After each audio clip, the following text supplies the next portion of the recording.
On dit souvent que les choses les plus importantes sont parfois invisibles à l'œil nu. Eh bien, dans la biochimie de notre corps, c'est absolument vrai.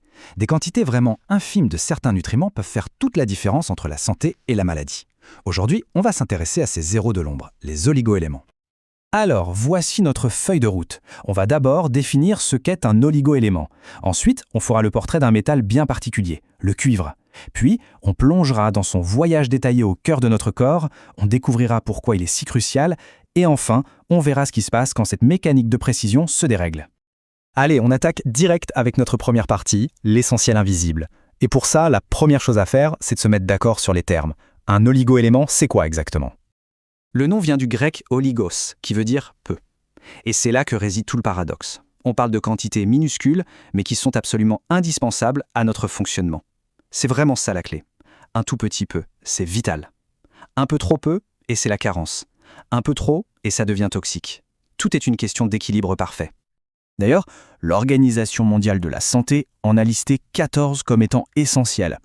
On y trouve des noms très connus, comme le fer, le zinc ou l'iode.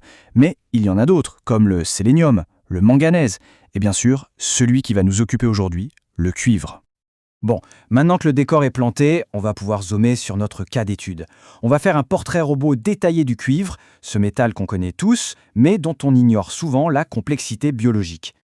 Alors, concrètement, de quelle quantité parle-t-on ? Ce tableau est assez parlant. Pour un adulte, on est aux alentours de 1,5 mg par jour. Pour se faire une idée, 1,5 mg, c'est à peine le poids d'un grain de sable. C'est vraiment minuscule.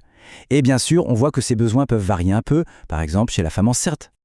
Et où est-ce qu'on le trouve dans notre assiette ? Principalement dans le foie, les abats, les fruits de mer, mais pas seulement. On en a aussi dans les légumes secs, les noix, les céréales complètes. La bonne nouvelle, en fait, c'est qu'avec une alimentation un minimum variée, il est assez facile de couvrir ses besoins sans même y penser. Ici, on a deux informations clés.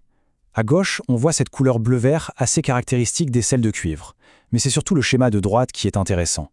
Il nous montre où le cuivre va se concentrer dans le corps. Et là, on voit qu'il se loge en priorité dans des organes vitaux. Le foie, qui est un peu son quartier général, mais aussi le cerveau, le cœur et les reins. Bon, et c'est là qu'on entre vraiment dans le cœur du réacteur. On va suivre le cuivre, pas à pas, depuis notre assiette jusqu'au plus profond de nos cellules. C'est le moment de décortiquer tous les détails de ce périple biochimique. Tout commence donc ici, dans l'intestin. Ce schéma peut paraître un peu complexe, mais en réalité, il nous montre simplement la porte d'entrée du cuivre dans notre corps. Cette porte, c'est une cellule de la paroi intestinale qu'on appelle un entérocyte. C'est le tout premier point de contrôle, le premier filtre que le cuivre doit franchir. Alors, décortiquons ce processus en 3 temps. D'abord, l'entrée. Le cuivre ne passe pas comme ça, il utilise une porte bien à lui, un transporteur qui s'appelle CTR1. Une fois à l'intérieur, il est immédiatement pris en charge pour ne pas causer de dégâts. Et enfin, pour sortir vers le sang, il est escorté par une autre protéine, l'ATP-CETA. Retenez bien ce nom, ATP-CETA, parce qu'il est absolument crucial pour la suite. Une fois qu'il est dans la circulation sanguine, le voyage n'est pas fini, loin de là. Le cuivre se dirige vers sa destination principale, le foie. Ce nouveau schéma nous fait plonger au cœur d'une cellule du foie, un hépatocyte. Il faut vraiment voir cet endroit comme la tour de contrôle du cuivre pour tout l'organisme. Dans cette tour de contrôle, le foie a 3 missions. 1. Le stockage. Il met de côté l'excès de cuivre de manière sécurisée. 2. La distribution. Il prépare le cuivre pour l'envoyer là où on en a besoin en le chargeant sur une protéine taxi, la céruloplasmine. Et 3. L'élimination. S'il y a trop de cuivre, c'est le foie qui s'en débarrasse dans la bile.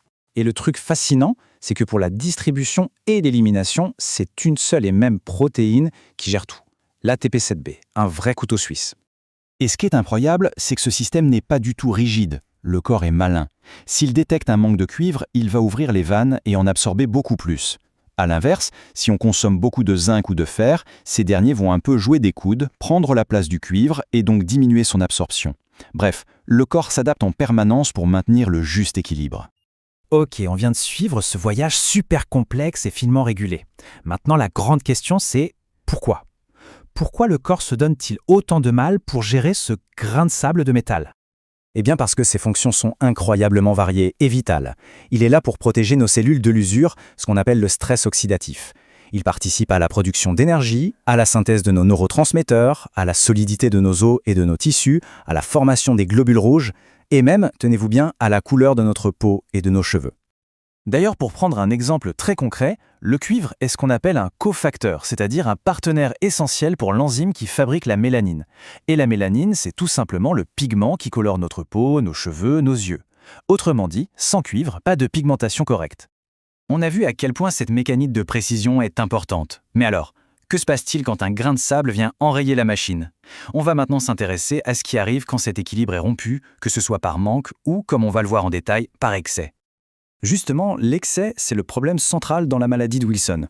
Vous vous souvenez de notre fameuse protéine couteau suisse dans le foie, l'ATP7B, celle qui gère la sortie du cuivre?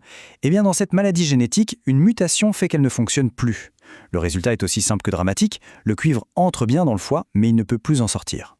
Et cette accumulation de cuivre dans le corps, ce n'est pas juste un problème interne et invisible. Parfois, ça se voit, littéralement à l'œil nu.